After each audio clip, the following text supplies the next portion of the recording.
Hello, Awakened Spirit Yoga family and birth workers everywhere. I want to wish you a really happy Pride Month. It's June, yay!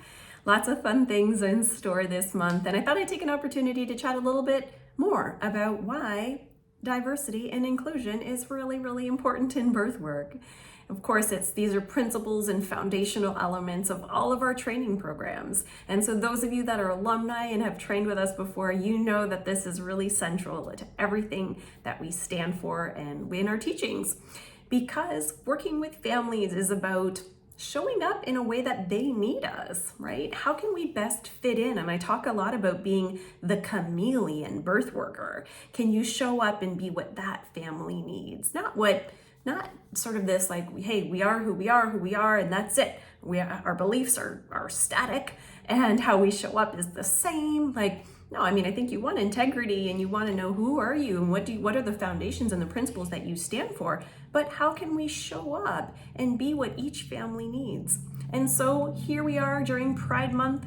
I want us to think about, what does it mean to support an LGBTQ family?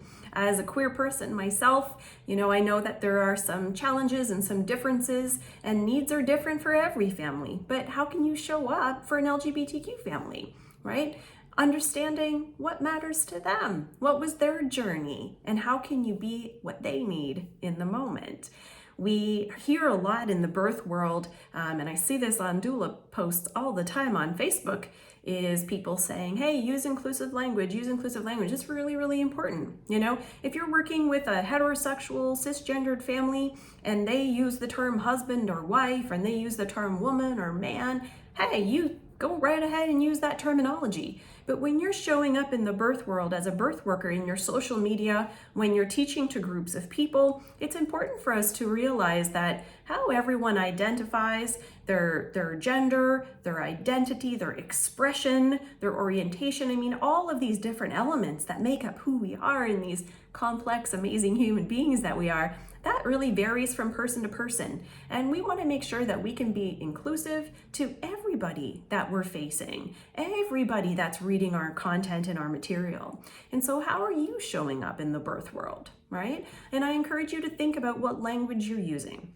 Now, I will say, many years ago when I started using inclusive language, I had been a birth worker for a really, really long time. I had spent a lot of years using the term woman, and it took me a little bit of time to be able to adapt my language to stop using the term woman and mother and start using more inclusive language like birthing person, pregnant person, support partner, and listen, maybe you trip up once in a while you're learning. Okay, you apologize and move on, right?